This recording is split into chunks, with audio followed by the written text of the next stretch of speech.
Friends, welcome to पहल classes. जो हमारा चैप्टर 2 का सॉल्यूशन सीरीज चल रहा है बेटा, उसमें हम 2.18 क्वेश्चंस तक देख चुके हैं।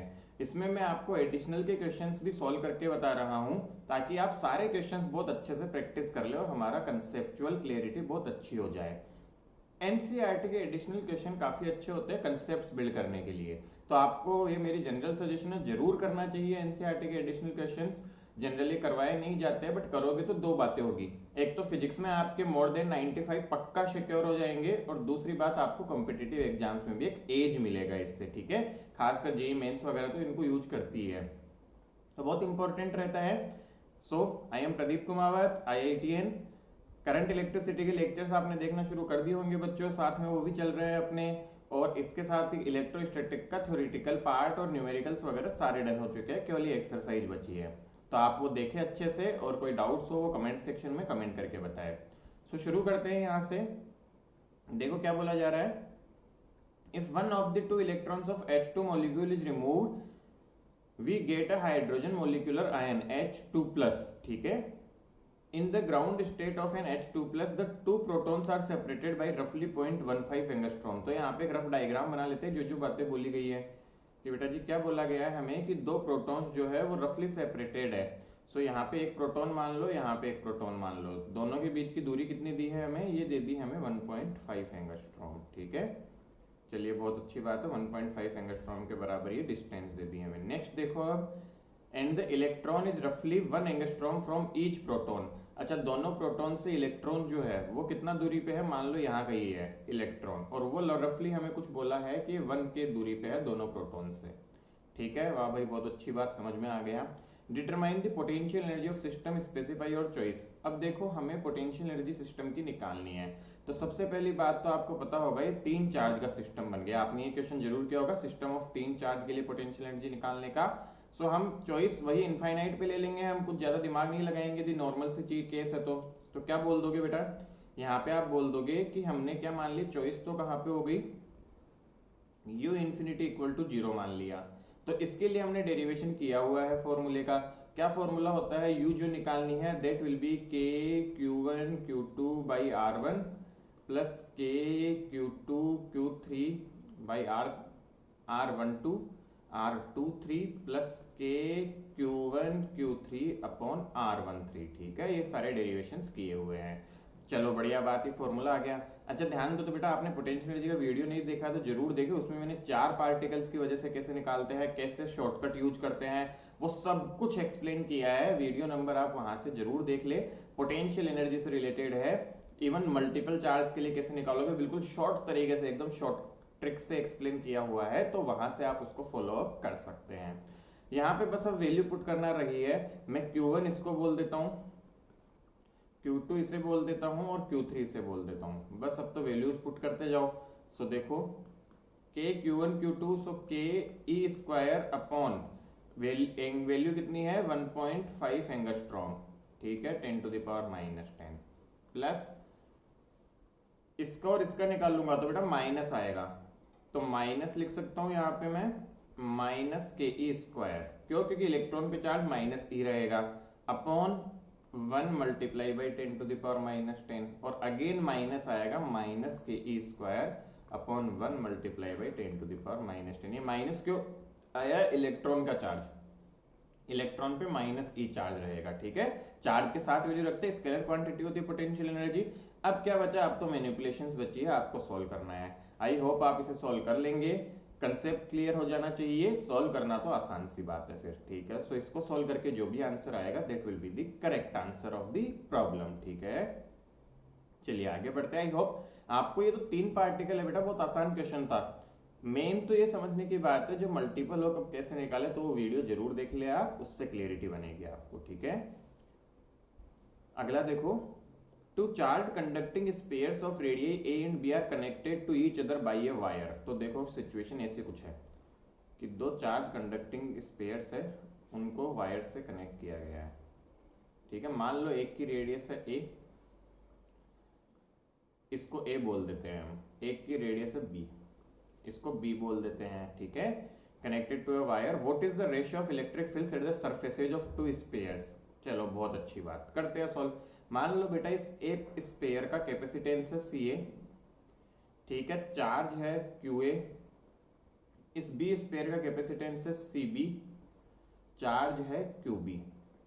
अब एक बात समझनी चाहिए, आफ्टर कनेक्शन, आफ्टर कनेक्टिंग आपको सिखाया हुआ है कंडक्टर्स को कनेक्ट करने पे क्या होता है, पोटेंशियल सेम हो जाएगा, पोटेंशियल बिकम्स सेम, दोनों का पोटेंशियल सेम हो जाएगा। तो मैं मान लेता हूं कितना हो जाएगा V, तो मैं यहां लिख देता हूं इसका भी V और इसका भी V। चलिए बहुत अच्छी बात। अब कुछ कुछ रिलेशंस लिखवाओ बेटा जी, हमें पहले इलेक्ट्रिक फील्ड निकालना है तो लिखवा दो। EA जो होगा वो कितना हो जाएगा, EA हो जाएगा हमारे पास में, सब बच्चे ध्यान से समझेंगे, सरफेस पे इलेक्ट्रिक फील्ड होता है, यदि Q चार्ज है तो KQ बाई R स्क्वायर। सो ये आ जाएगा K QA divide by A square. Similarly EB जो आएगा वो आ जाएगा K QB divide by E square B square. अब ध्यान से देखो, ये तो पहला पार्ट हुआ।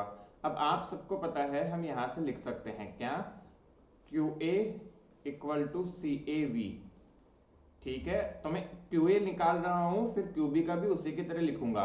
ध्यान दो तो स्पेरिकल कैपेसिटर का कैपेसिटेंस होता है 4 पाई एप्सिलॉन नॉट R, जो कि R की वैल्यू है AV, या इसको मैं लिख सकता हूं बेटा ये है 1/K, तो AV बाई K। आया समझ सब बच्चों को। इसी तरह है मैं क्या लिख सकता हूं, QB जो होगा वो हो जाएगा BV बाई K। कोई डाउट हो पूछो यहाँ पे। अच्छा कंसेप्ट, प्यारा कंसेप्ट, बहुत ही आना चाहिए समझ में हमें, क्या कि हमने क्या किया बेटा, कैपेसिटेंस की हेल्प से चार्ज लिखा, चार्ज ही लिख सकते हो और V दोनों का सेम है, तो यहाँ से हमारे पास QA और QB आ गया। यहाँ पे वैल्यूज पुट कर दो इनकी। सो जैसे ही मैं वैल्यू पुट करूंगा समझना, K QA की वैल्यू मैंने रखी AV by K multiply by A square, और EB जो आ जाएगा वो आ जाएगा K QB की वैल्यू भी रख देंगे BV by K multiply by B square. देखो जो जो जा रहा है, हैप्पी बर्थडे हो गया इनका, इनका हैप्पी बर्थडे हो गया, खत्म। चलो क्या आया देखिए, EA की वैल्यू आ गई V बाई A और EB की वैल्यू आ गई V बाई B। रेशियो ले ले दोनों का, तो पूछा क्या है, EA upon EB, EA upon EB आ जाएगा, फटाफट दिख रहा होगा क्या आ जाएगा, B बाई A। चलो बहुत अच्छा। तो ये हमारा फर्स्ट पार्ट का आंसर कैसे किया, आई एम अगेन रिपीटिंग। अच्छा सवाल है, good question, this is a good problem, आप इसको अच्छी प्रॉब्लम में रखो। बोला कि दो को कनेक्ट किया, दो को कनेक्ट करने से आपको सिखाया हुआ है कि उनका पोटेंशियल सेम हो जाता है, आपने मान लिया पोटेंशियल सेम हो गया। अब देखो इलेक्ट्रिक फील्ड सरफेस पे फॉर्मूला पता है बेटा, बहुत सारे कंसेप्ट्स को इसने मिक्स किया है क्वेश्चन में, तो काफी अच्छी प्रॉब्लम बन गई।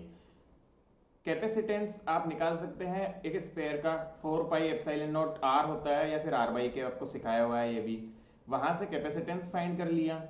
इलेक्ट्रिक फील्ड पता है तो Q को रिप्लेस कर दिया ताकि सिंपलेस्ट रेशियो में हमारे पास आंसर आ सके।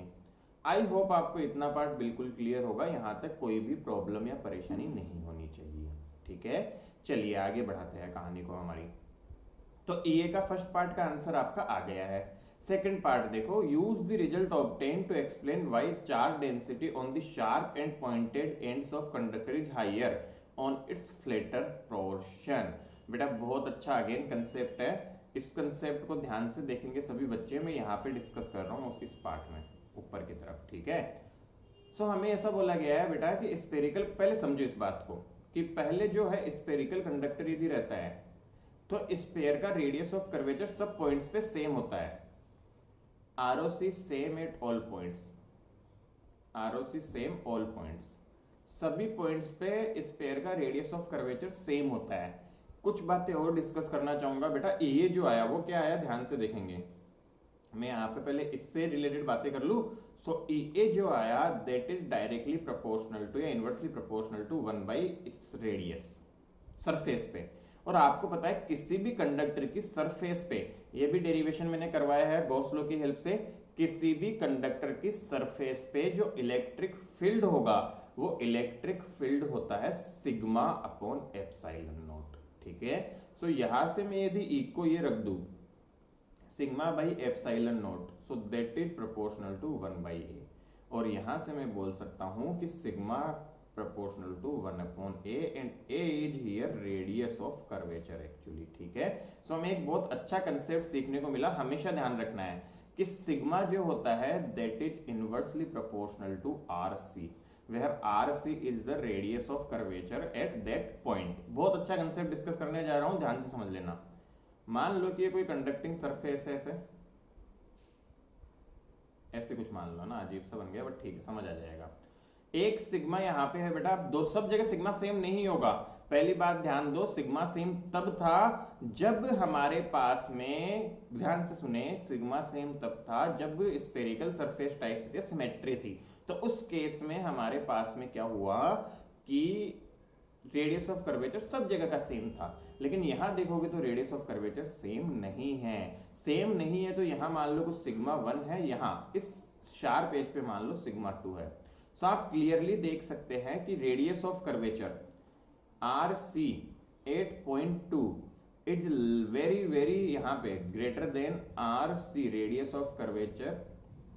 ठीक है, सॉरी, रेडियस ऑफ कर्वेचर छोटा है यहाँ पे रेडियस ऑफ कर्वेचर 1 से।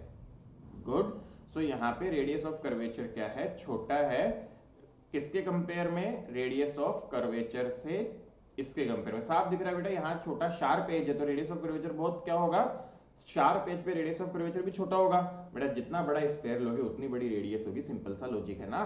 सो यहाँ पे मैं क्लियरली बोल सकता हूं कि यदि रेडियस ऑफ कर्वेचर 2 का छोटा है तो इसका सिग्मा जो है वो बड़ा होगा। So I can write sigma 2 is greater than sigma 1। तो यहां से बेटा साफ पता चलता है कि जो चार्ज डेंसिटी होती है sigma, that is higher at the sharp edge और pointed ends of a conductor. यहां से कुछ अच्छे पॉइंट सीखते हैं हम। क्या समझ में आने की बात है बेटा, ध्यान दो। शार्प एज पे हमें समझ में आ गया कि चार्ज डेंसिटी ज्यादा होगी, इसका मतलब वहां पे फील्ड भी ज्यादा होगा, फील्ड मोर होगा। अच्छा, फील्ड मोर होगा तो there is a possibility of leakage. ठीक है, फ्लक्स लीकेज होता है बेटा यहां से। और इसी वजह से जो इंस्ट्रूमेंट्स होते हैं, इलेक्ट्रिकल इंस्ट्रूमेंट्स में शार्प एज अवॉइड किए जाते हैं। अवॉइड शार्प एज, ये बहुत अच्छा कंसेप्ट मैंने बताया है कि इलेक्ट्रिकल इंस्ट्रूमेंट में यहाँ पे आगे दोबारा लिख देता हूँ। इवन रीजनिंग में पूछा जा चुका है बहुत कॉम्पिटिटिव एग्जाम्स में भी ये, कि क्यों शार्प एज अवॉइड किए जाते हैं। तो शार्प एज पे हम क्या बोल सकते हैं, शार्प एज पे सिग्मा मोर, तो यहाँ पे फील्ड मोर होता है और यहाँ पे लीकेज पॉसिबिलिटी होती है। तो यहाँ से आपको समझ में आ जाना चाहिए कि क्यों ये नेग्लेक्ट होता है और क्यों ऐसा होता है। आई होप आपको समझ आया होगा। This is a very very good concept, इसका कोई तोड़ नहीं है कि क्यों। और जो मैंने एक्सप्लेन किया वो बिल्कुल क्लियरली एक्सप्लेन किया है। कोई डाउट हो कमेंट सेक्शन में जरूर पूछ ले। This is the one of the best problem of the NCERT और इवन इलेक्ट्रोस्टैटिक्स की, जिसमें ये एक्सप्लेन होता है कि एक्चुअल में आप कोई भी इलेक्ट्रिकल इंस्ट्रूमेंट्स देखना उसमें कभी भी शार्प एज नहीं होते। क्यों नहीं होते, उसका कारण ये है क्योंकि शार्प एज पे सिग्मा ज्यादा होता है और सिग्मा ज्यादा होगा तो काम बिगड़ना होता है। आई होप आपको क्लियरिटी हुई होगी कंसेप्ट में। ठीक है, और कोई भी इश्यू हो तो वो कमेंट सेक्शन में जरूर पूछ ले मुझसे। थैंक्स। आगे अगले वाली वीडियो में हम फिर से और प्रॉब्लम्स का सॉल्यूशन देखेंगे। Thank you.